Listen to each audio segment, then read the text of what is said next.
Hey guys, welcome back to Magic TV. My name's Craig. It's 9 o'clock on a Wednesday, which means it's time for a Hidden Gems. Now, this is where I take a particular trick. It might be buried in a book, it might be buried in a Magic Live or a Penguin Live or a Alakazam Academy or something like that. And I highlight it and let you guys know about it. Because let's be honest, as magicians, we're always looking for that latest and greatest trick. We can't help ourselves. You know, we always look for that shiny, wonderful object. Oh my gosh, that's the trick that's going to make me famous.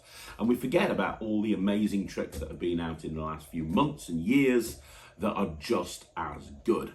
Now, today, I'm going to be looking at a very old book. I don't know how old this is. Let's have a look. Does it have a publishing date? It's quite old. Let's have a look. There you go, 1990, 22 years old, and this is The Amazing Miracles of Shigeo Takagi. I remember when I got this book, I didn't really appreciate it at first because I looked at the material in there, I was like, oh, I'm not going to be able to do any of this. It all requires gimmicks and special gimmicks and so on and so forth. But having now spent the last 22 years, you know, kind of really performing a lot of the material from this book, I can tell you how amazing it is. This was published by Kaufman and Greenberg, written by Richard Kaufman, and it's just a really good book. I mean, when you know that when the foreword is written by Max Maven, you know that the book has got something interesting to it, right? And there's another quote here from Di Vernon. Says it all, right? Says it all. So what is this book all about? Well, The Amazing Miracles of Shigeo Takagi is just that. It is incredible magic by a guy called Shigeo Takagi. Now, he's got some amazing magic, and as you can expect from a Kaufman and Greenberg book, or a book written by Richard Kaufman, the quality is absolutely exceptional. He's got some very unique plots and twists on plots that have kind of an interesting approach to them because he's coming from, an Oriental perspective. So the perfect example of this is this trick that I'm looking at now. He does this O1 Tutama, which is a cups and balls routine, but with bowls instead of cups. And he's using sponge balls instead of normal balls. So it's kind of like a Benson bowl routine, but with 3 bowls instead of 1. And he's got some very interesting approaches to that. He's got classics as well. So his version of the linking rings is great.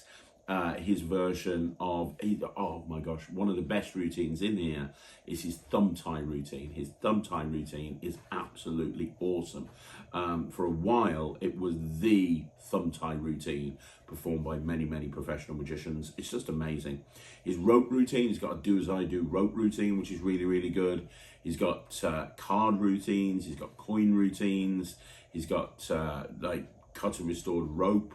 There's so much really good stuff in here. His coin magic is exceptional. He's got some really nice thoughts on wildcard as well.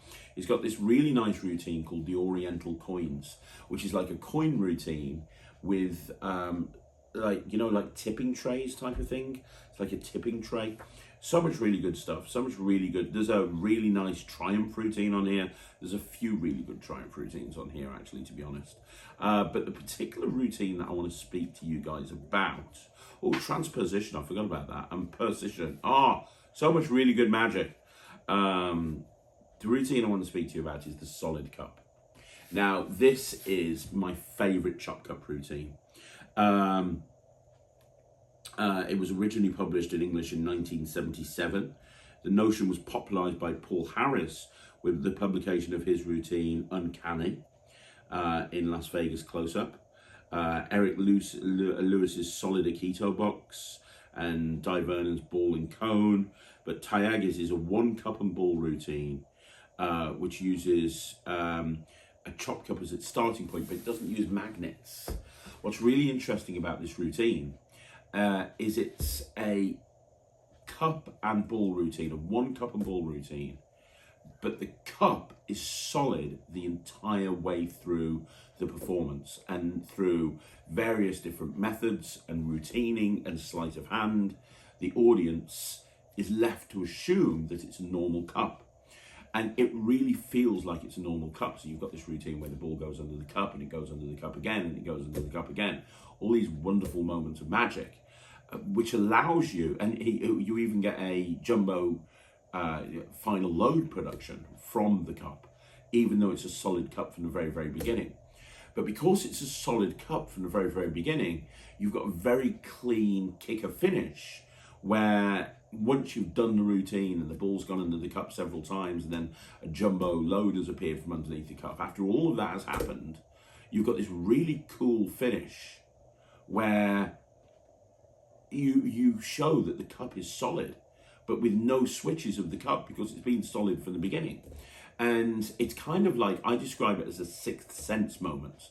And what I mean by that is, if you think of the film Sixth Sense, when they find out that the main character's been dead the whole time and you aren't aware of it, it kind of pulls the rug under you if you think back to the first time you watched that film. Well, it's the same with this. They assume certain, they assume that the cup is absolutely fine. It appears absolutely fine. Cup balls are going underneath the cup. And then all of a sudden, with no moves, it becomes solid.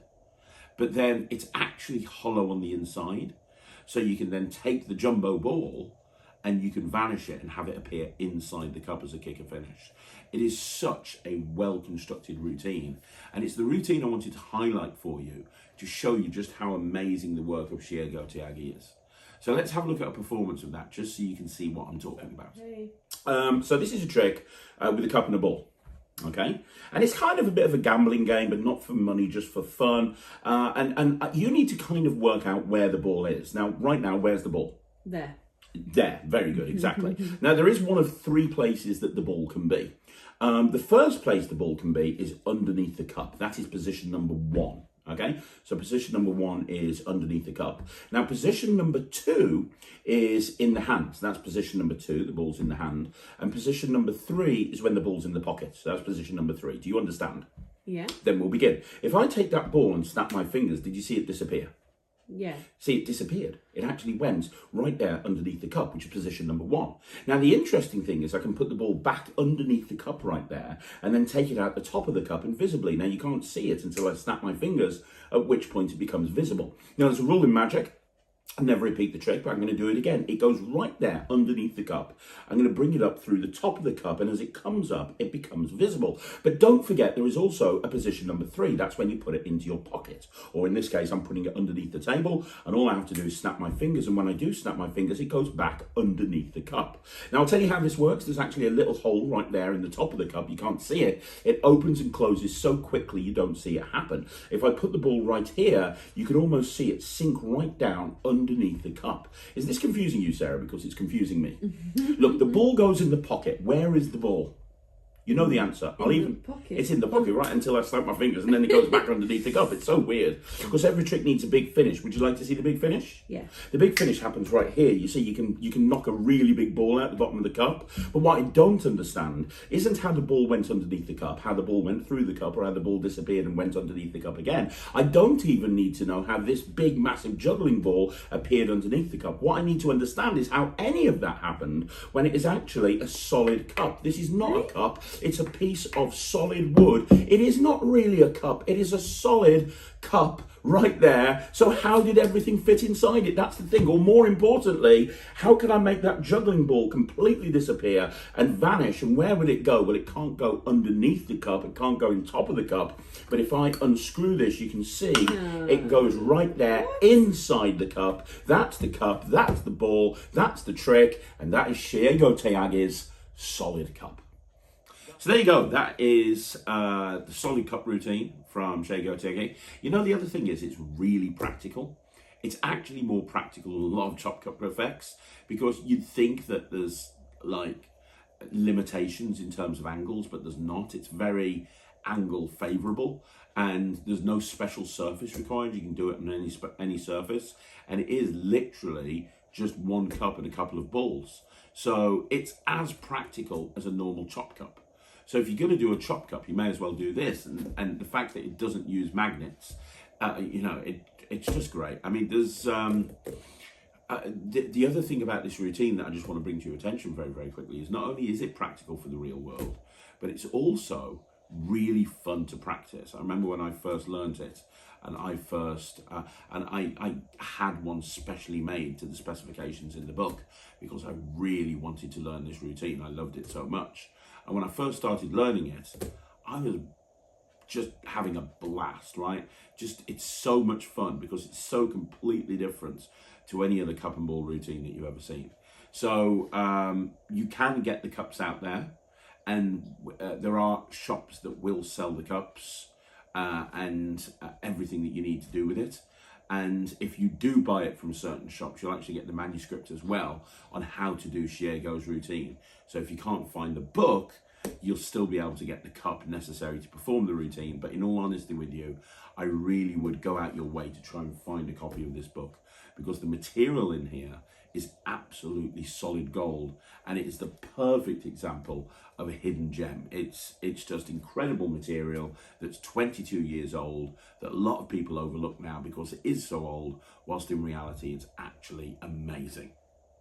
So there you go, guys. That's another hidden gems in the bag. Let me know what you think in the comments down below. Is there a particular book or particular project that you'd like me to look at in the future hidden gems?